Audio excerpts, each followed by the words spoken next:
Zika is an illness caused by a virus that is spread through the Aedes genus mosquito. The Zika virus is lysogenic because it deals with bacteria from the virus. Symptoms of Zika may be fever, headache, red eyes, rash, muscle aches, and joint pains. The illness is usually mild and lasts 4 to 7 days. There are rare deaths from the Zika virus. It can be transmitted from sexual contact, from a mother to a child through pregnancy, and through blood transfusion.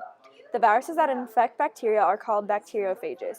Bacteriophages are used to infect their bacterial hosts. Zika is most dangerous through pregnancies because it can cause serious birth defects. The genetic material in the Zika virus is single-stranded RNA, and this virus carries genetic information through the Aedes genus of the mosquito and affects people by a mosquito biting in person or sharing bodily secretions like saliva. So first, they enter each of the cells individually. And then this cell entry is possible because the Zika virus carries specific proteins on its outer envelope that interact with receptor proteins on human cells. When the viral proteins bind to cell receptors, they trick the cells into taking up the viral particle. Inside the cell, the RNA genome of the virus is released into the cytoplasm or the fluid of the cell. The RNA molecule is read and translated by the enzymes in the cell to make a long protein, which is chopped up into a number of smaller proteins. Viral proteins and copies of the RNA genome assemble at the surface of the ER.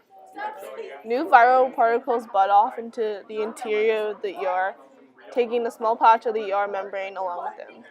This stolen membrane will form the viral envelope.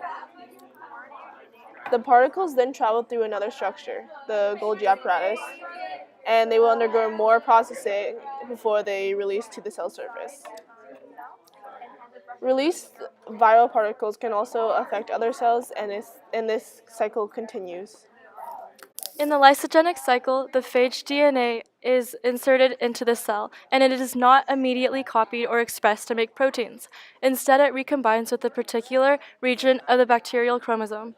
This causes the phage DNA to be integrated into the chromosome. The first step is attachment, and that is where the bacteriophage attaches to the bacterial cell.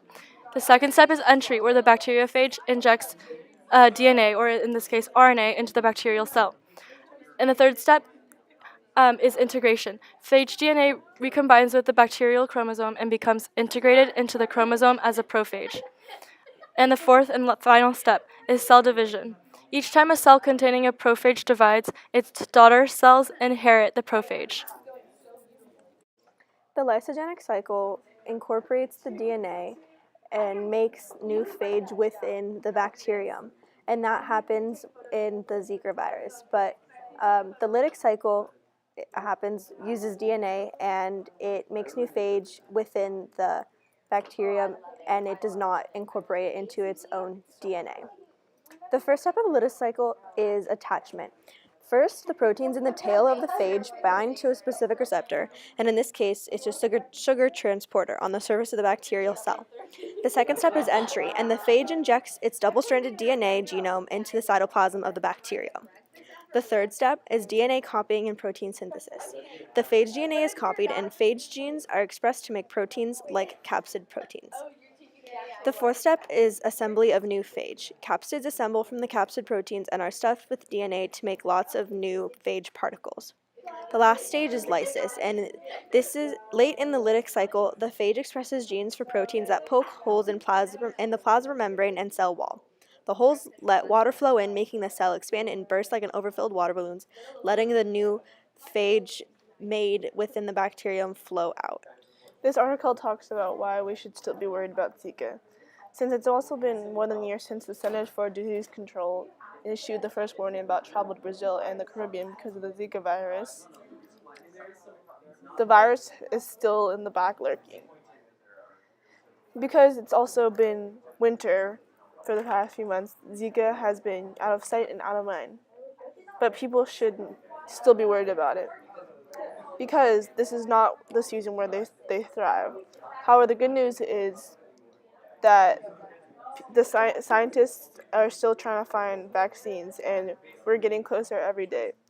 Such as they found a link between Zika and microcephaly, and this, and now they're starting to put trials on humans for the Zika virus. But however, it's more of a wait and see approach because these Zika outbreaks are spikes only when warm weather hits. And travelers want to feel as confident as possible that another Zika virus isn't on the horizon. So, with that, this article suggests to avoid the beach at twilight, dawn, and dusk because that's when the mosquitoes thrive the most, and pack the most cover up that you own and wear it often, especially outside, and request a worm on your hotel's higher floors, and don't forget the bug spray.